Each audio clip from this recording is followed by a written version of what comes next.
Hello, and welcome to the Aspire Goalkeeping podcast, the place to be for all of your goalkeeping talk. In this series of podcasts, we will be talking to a range of goalkeepers and coaches, from the professionals right the way down to the grassroots players and coaches, to get their input and thoughts on a wide range of topics to do with goalkeeping, and to learn a little bit more about them as people and their careers. Sit back, take a listen, and get involved in the Aspire Goalkeeping podcast.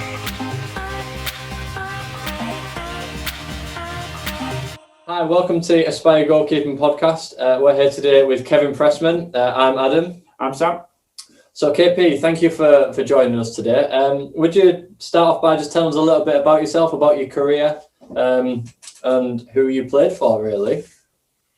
Yeah, sure. First of all, good afternoon. I used to play football. No longer, retired, finished. Next question. No, only joking. I've had a good career in football. Obviously, I started back in, it wasn't academies when I played, it was all schoolboy forms and apprenticeships. So, I had a good time. Back then, I played for it was Sheffield Wednesday. Eventually signed for. I had numerous other clubs that were offering to sign me as schoolboy forms, but I chose Sheffield Wednesday because of the location, and I felt it gave me the best opportunity to progress in what I wanted to do. Could have gone to Man United. I got guaranteed apprenticeship there. Didn't want that. I wanted to earn everything that I did through all my ages. I didn't want to be no good, and because they guaranteed me an apprenticeship, end up being stuck there, not enjoy it. Played for their Sunday League team. Used to be called Medwood Rovers at Sheffield Wednesday. Used to play on a Sunday. Used to train twice a week in the evenings. And then eventually you get selected as an apprenticeship, which is a 2-year thing, which is similar to what it is now. But then back then you did all the jobs, all the boots and everything. I know now the younger ones can't do the clean boots and players' boots, but you did boots and jobs, did all the kit, set it out for the next day's training, did all the jobs. You even sometimes travelled on away games because they didn't have kit man then, and you had to do it yourself. So that was the earliest days. And then obviously you get an apprenticeship, and then you're lucky enough to get a pro. And then back then, though, when you became pro, it was, you were there. It's yours to lose more than anything. You weren't as driven by people's opinions as they are now.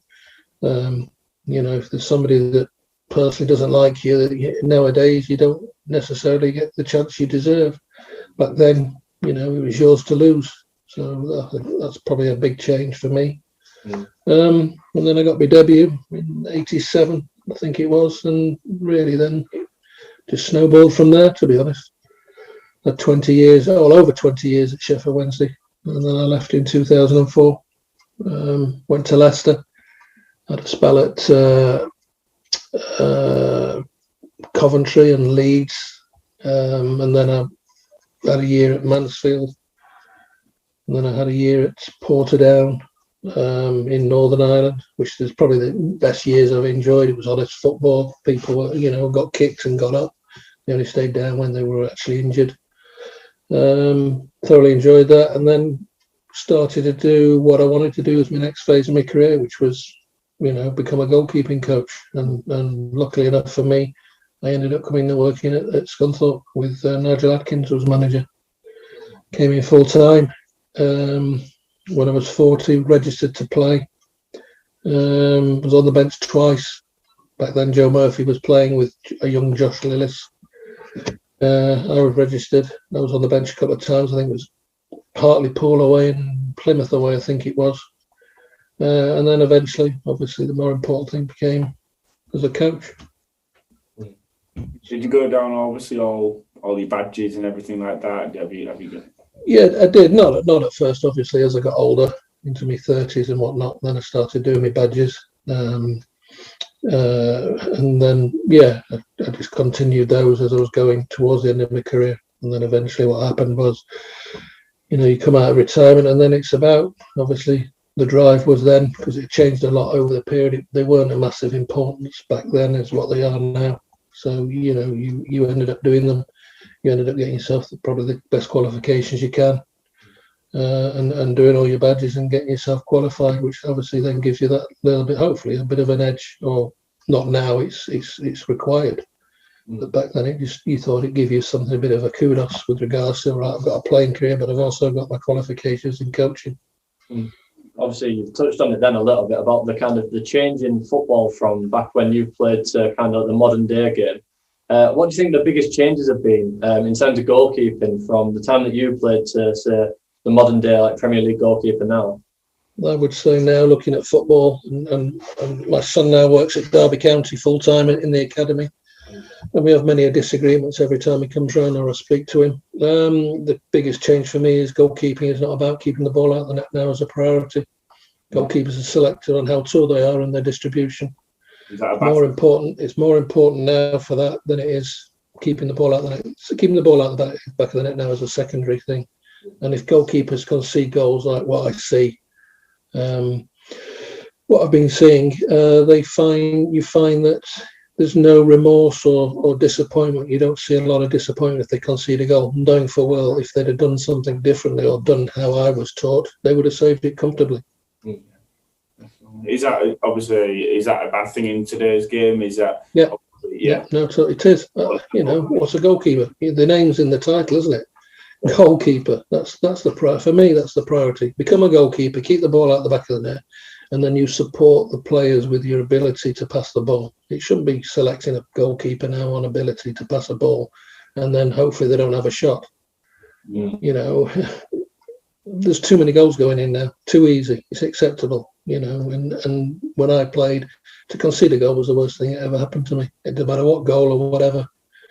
I think I said this to either both of you or to Adam. I know I have about, if it's 1-0 down, it doesn't become 2-0. If it's 2-0 down, it becomes 3-0. But now you see goalkeepers play the ball out the back. They give it away. They score, and it's like, oh, never mind. And I just find that hard to accept. I know that's definitely something that stuck with me from the time that I've worked with you, with the regard that if it's 1-0, it don't go to 2, and the disappointment that you have to feel when you do concede a goal. I was wondering, just like off the cuff here, would you rather have played back in your day when you played, or would you rather have played like the modern day game if you could choose? I preferred. It's a catch-22. I would say playing in my time, in my day, was probably the most enjoyable, and probably I'd do it again. Today, there's so much scrutiny by what I class uneducated people who have got opinions on goalkeeping. I should have saved that. Well, how should I have saved it? I should have done better. There's no answers. It's an easy criticism. It's a throwaway comment. And then you've obviously got every multimedia aspect of everything, from slow-mos to Twitter to whatever, Facebook or whatever. And everybody has suddenly become an expert on goalkeeping. They say, I should have done better, they should have done this, should have done that. Even some of the goalkeeping coaches I see on Twitter, they're coming out with these analysis and everything, and he should have done this, he should have been here, his hand should have been 3.5 inches higher up on that side, and his foot was 0.2 inch of out of position, and I just think it's absolutely pathetic. You either save the ball or you don't. If you don't save the ball, then you're opening yourself up as a goalkeeper to be questioned by your coach and to be worked with your coach to sort out why you're consistently letting goals in. And eventually what happens is if you keep doing it, it should cost you your place. Brilliant. So obviously going back to a few years ago now when you were playing, what were your highs and your lows of playing? Did you the highs were winning. The highs were winning with a clean sheet for me. That's what drove me. Obviously, if you wanted me to pick one particular one out, it's probably Tottenham away.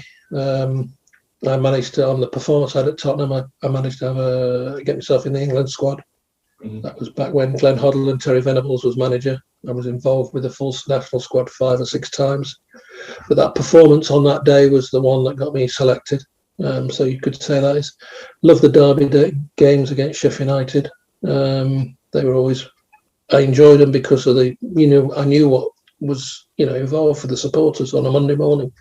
So I love those. I got a big buzz out of them. But like I say, winning was for me. Winning and having a clean sheet and having a contribution into the victory.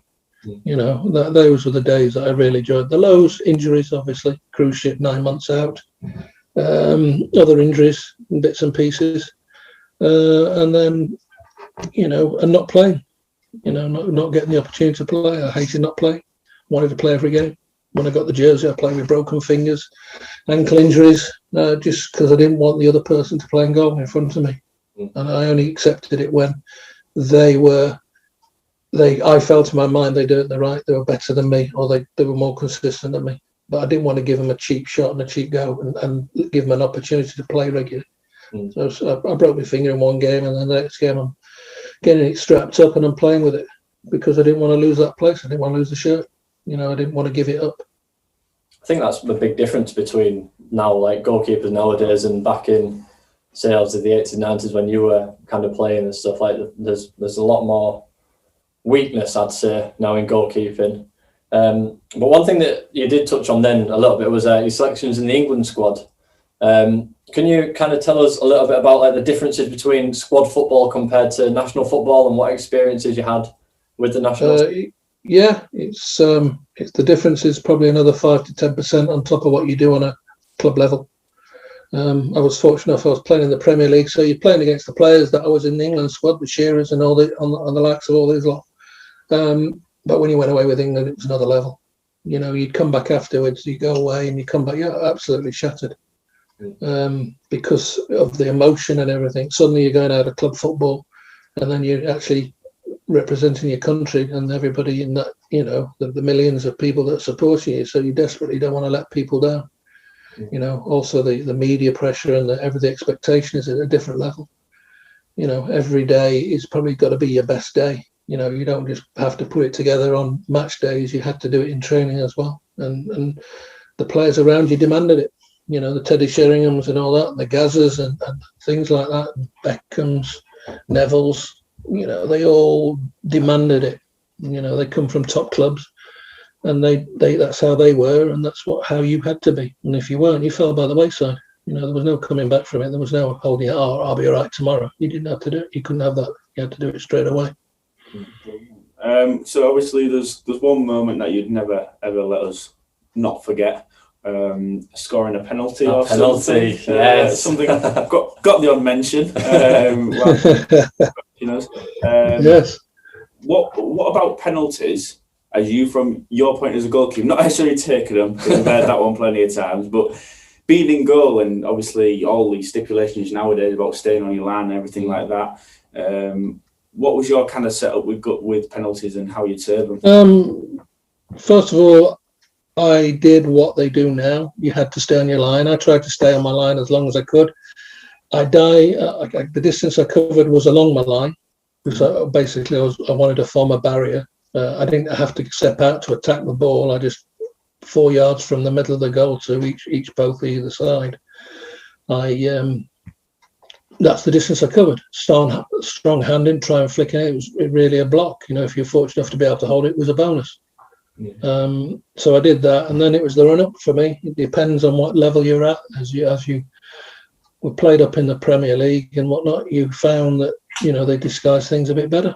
But you waited as long as possible, and they had to commit to themselves. And instead of waiting and watching and letting the keeper commit and just tap it in the bottom, we're trying to make them sure they had to score a goal, and they had to score well, or you'd save it. And to be fair, I think I did reasonably well on penalties throughout my career, in regards to how many I'd faced and saved. Definitely. So obviously, going back to your highs and lows, what is your favourite ever game you have ever played in? So all your career. I haven't got one. One doesn't stand out. Like I just said, it's the Tottenham one I suppose stands out because of the selection in England, Derby days. But it wasn't. I was more bothered about winning games. I wanted to be successful as an individual, but I wanted to be successful as a player within a team. And like I said, the most important thing was winning. And if we could win whatever 0, then I felt I had a good day at the office. And that was something I always tried and I enjoyed doing.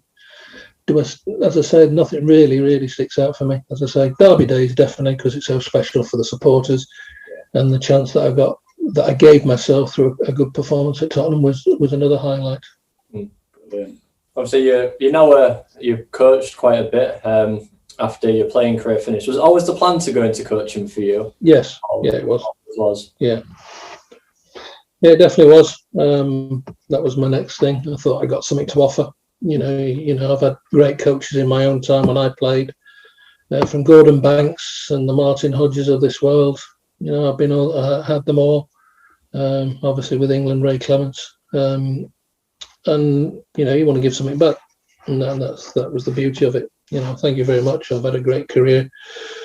I've learned a lot from different coaches. I've learned the good and the bad and the ugly. And, the game's changed. Obviously, you can't be as aggressive as what the coaches were back then and demanding as what you were back then.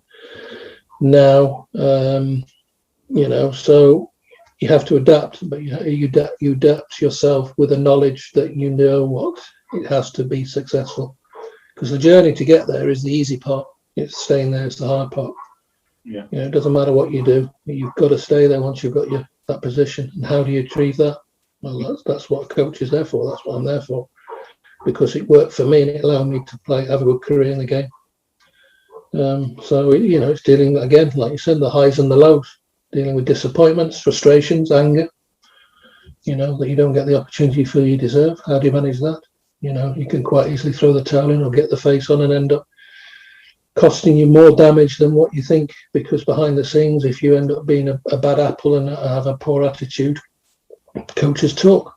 Nobody signs a player without speaking to other managers and coaches. So if they come back and say, not sure about him, he's great when he's playing, but he's not one time around the club when he's not, it could affect you. So you've really got to find that middle ground where you don't get overly excited and don't really get overly disappointed with things and situations you get put in. Yeah, definitely. What is it that you think makes a good coach then? Because obviously I've had my fair share of coaches, including yourself, and I think that I've had a good range of coaches. What is it that you think that makes a good coach, that makes you connect with your goalkeepers? 52 seats, seatbelt, steering wheel and an engine. That makes a good coach.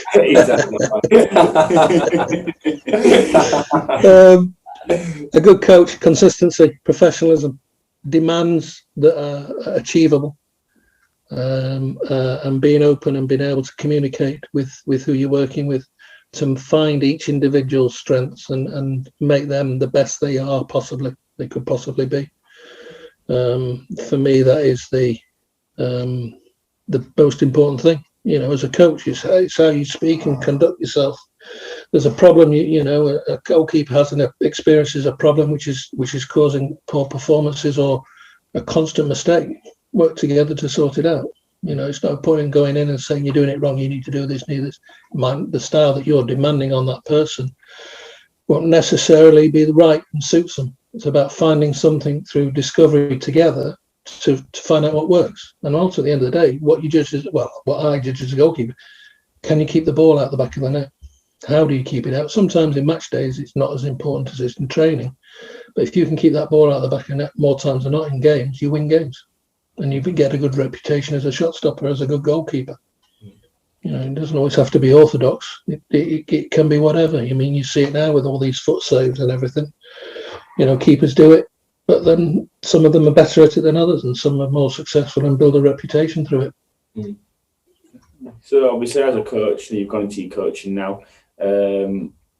One piece or two pieces of advice that you can give to goalkeepers that are in the academy or maybe stepping up into the professional games. There's one piece of advice that you can give to them to help them through their next years of being a goalkeeper. For me, the biggest thing, especially at the younger age groups, is enjoy it. Mm-hmm. It's an opportunity, but to learn from it. It's easy to say, oh well, I don't get on with my coach. I don't like him. Everybody's different. My style's different to everybody other goalkeeping coaches. Is mine successful? It can be. Has it got positives? Yeah. Has it got negatives? Yeah. Have I got flaws? Yeah, of course I have. But the same as a coach is the same as a goalkeeper. Even today, the youngsters need to enjoy themselves, enjoy what they do, enjoy coming training, and make the best of what they possibly can. They're going to have disappointments, but like I said, hopefully you've got somebody there that can give you good guidance and good information with regards to helping you. It's not easy nowadays because it's all done. You get 1 year contracts now. When I first signed my pro contract, I think I got 4 years. Things like that don't happen, or very rarely happen nowadays. And so you're constantly having to earn your next contract. And that's all I've said to youngsters is when you get an academy position, the day you sign that agreement with the club, is the first day you start earning your contract for your next one. It's not 6 months down the line towards the end of the season. Oh, I'm going to turn it on now. Look, I'm going to show a good out. It starts from that day that you first walk through the club. That when's your next contract? Well, unfortunately, a lot of the time it's 12 months' time. So straight away, as soon as I go, thanks very much, you give me another year, I'm already earning by the following year. And that's the ideal thing. But you've got to remember as well is if you do get released or you don't, it doesn't go to plan, what you're learning within the academies will allow you to go somewhere else. And it will allow you to do something else because you've taken that information with you and implement it somewhere else. And then somebody else's opinion and thoughts are totally different. And they find that they like you and you suddenly come back as a pro footballer. I got Sam Slocum out of non-league, young kid there playing. I can't remember where he was at now. We played our 23s there, didn't we? Where did he play? Come on, you two, it's your. Eh? Ottersford, was it? No. Yes. Yeah, I saw him there in the pre-season and I liked the look of him, invited him in. And, he was doing extremely well when I was at Scunny. I left. Obviously, he's left and moved on, but then he's had a career in the game. And that's through him developing as a person, listening to other coaches, and he's done reasonably well. And it applies to everybody. It doesn't matter if you're a goalkeeper or an outfield. Opportunities come. And sometimes, actually, going into non-league football isn't actually a better thing in a way of a pathway because you play and you do get the opportunities. But like I said, there's a lot of opinions now in football and they all change because everybody's judged on performances now. And that's probably the biggest thing. You've got to win games. Your manager's got to win games. If you don't win games, they get rid of him after months and weeks or whatever. And that's the problem. There's a lot of pressure now to succeed and you come part of that and one breath you're playing, next breath you're left out. Why am I left out? Because one of the easiest changes as a manager is the goalkeeper because it has the least impact on the team. And you think that you go and win the next game and whatnot. Oh yeah, it's because I changed the goalkeeper. No, it wasn't. I've had it in my career where I haven't played. I didn't play for 2 years when Chris Woods came in. He was England's number one at the time, signed from Rangers. I played, 4 games in 2 years. Couldn't go anywhere because obviously back then we didn't have a amount of goalkeepers at the club, and also they didn't really have some goalkeepers there, or if they did, it just started to towards the end. You end up on the bench, so your development as an individual for your own personal career becomes blocked because you're a victim in a way of your own success because they need you at the club because they need you there. It stops you from developing, and sometimes that's another problem. So it's not easy. It's not easy nowadays, but the biggest thing for me is you've got to enjoy yourself. You've got to have a smile on your face. Make a mistake. Okay, then fair enough. Dust myself down. We go again. No, I think that's absolutely sound advice. That's what you always taught me, to enjoy myself, things like that. And I think that's the main thing for me. That I've definitely learned to try and enjoy my football and just to not be kind of worried about making mistakes, but making sure that I go through, if I do make a mistake, going through what happened and what I did wrong to rectify it, kind of thing. That's where I'm at now, I think. And I just I agree, but you've got to have the level ground with regards to you make a mistake, but you can't overanalyze it because then you create other problems elsewhere. You've got to have a bit more of a blanket approach. Sometimes, video and everything that they have now is a great thing, but then again, it could be a negative. What you're dealing with, who you're dealing with as an individual. Is it somebody that responds to and sees what you're talking about and great, or is it somebody that actually sees it and that actually makes them go inside themselves and goes in the shell? You've got to be very careful how you use it. You can use it as a learning tool, or sometimes what I do is I watch the videos back of games and performances. I see things, but then I won't necessarily speak to the individual goalkeeper about it, but I might put sessions on. But then, because then he's responding to what I'm wanting to help him with, but he's doing it in a group, and he doesn't feel like he's being had the spotlight thrown on him. So he still develops and he still works on something that I'm aware of, but he's doing it in a group thing. So it helps in some ways. Whereas other keepers, they just need a rocket, give him a pull and tell them what you think genuinely, and that's how it was when I played. At times I got absolutely hammered, undrawn and quartered and whatnot. It was Friday, but that's how it was then. Can't do that now. Well, I think that's everything for today. We really appreciate you coming to talk to us today. And personally, we'll definitely be asking again. Ask about that penalty next time. There's no getting away. Penalties are taking a penalty is exactly the same as taking a goal kick. What's the difference? That's why I did it. I wanted, and this is how I am. I wanted to try it to experience the other side. God, I stand on the line to face a penalty from 12 yards. I had an idea of where my weaknesses are, or where any goalkeeper's weaknesses are. You've got 12 yards. You've got within if you strike a ball with pace, what's the reaction speed with regards to once it leaves the 12 for you to react and travel 4 yards? Very small. Where areas can you cover in those 4 yards? Where can't you? So you go high in the corners. Yeah. So that was my thinking, and I used to practice that after training. And then I was lucky. Well, not lucky enough. I was lucky enough to be able to then think, I know what, I need to put this into practice to have a crowd there, to experience the pressure, to experience it all. I wanted to try it, and that's what I did. I tried it, enjoyed it, and the way I looked at it was I was experimenting. Where I put the ball was where my own weakness was, where I knew it was, because you can't travel that distance at that height with that pace of ball and make a save.